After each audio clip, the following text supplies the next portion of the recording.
क्या भगवान है, डॉज गॉड एग्जिस्ट, ये एक बहुत बड़ा वितर्क है. सभी को नमस्कार. Good morning to everyone. Thank you for inviting me to be here to share this wonderful forum. Foresight wonderfully coined something that sees ahead of the times. So I think being here is a pleasure. Thank you, Ms. Jagi, for inviting me, and thank you everybody else, Mitaji and everybody who is here. This question of whether God exists and if he or she or whichever way, how does he or she exist? It's a question that has intrigued mankind from time immemorial.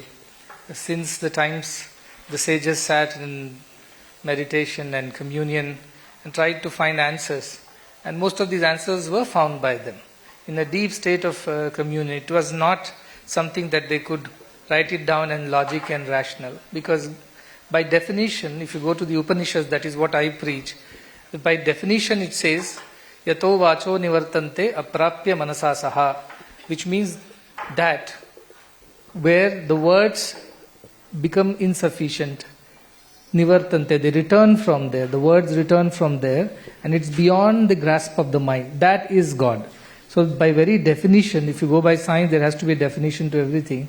So those who have experienced God, they said, it's or he or she is that which cannot be described in words and which cannot be understood by the mind. So very definition, can logic apply to God? Obviously not, because the definition does not permit that.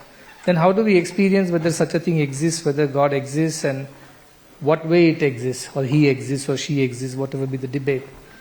As the very definition I said, it's an experiential reality. It is not an experiment. It is not something that can be found by the senses empirically like science does. So the very first thing is that you have to start with believing that he or she, in whichever way it exists. Once you believe, then you get the understanding of how to experience that. And faith is the prerequisite. The cornerstone of philosophy is faith. So you don't see it, but you believe in it. And then you start experiencing the presence of that entity whom we call God. While India is quite diverse in terms of types of gods, we call Rama as God, Sri Krishna, Shivaji, Brahma, Vishnu, and goddesses also. A plethora of them, a whole lot of them. So which one is the real God is the question, and how does that fit this definition?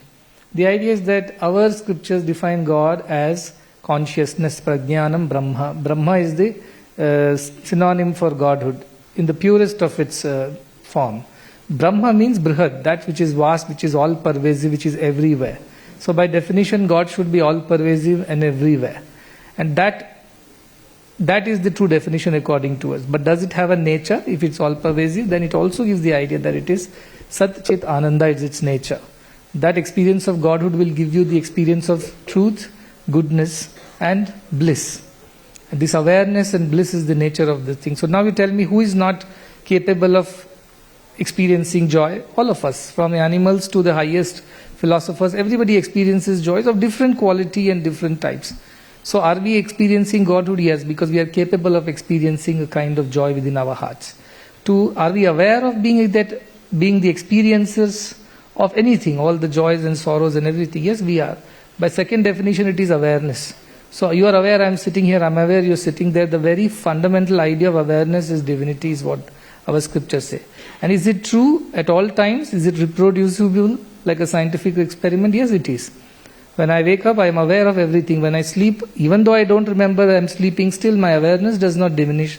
I wake up and I remember who I am, even though in sleep I don't. So the very definition of truth, awareness, and bliss is the nature of God. Now whoever experiences this is experiencing God in some way. That is how our scriptures would define. So I would appeal to the younger generation not to go by simply the Puranic definition of gods and goddesses who are mostly at war with each other or with the demons, but go into the philosophy of the Godhood. And Godhood is the idea of truth, Godhood is the idea of awareness, and Godhood is the idea of joy. So whoever experiences this through whatever source is in some way, in some measure experiencing God.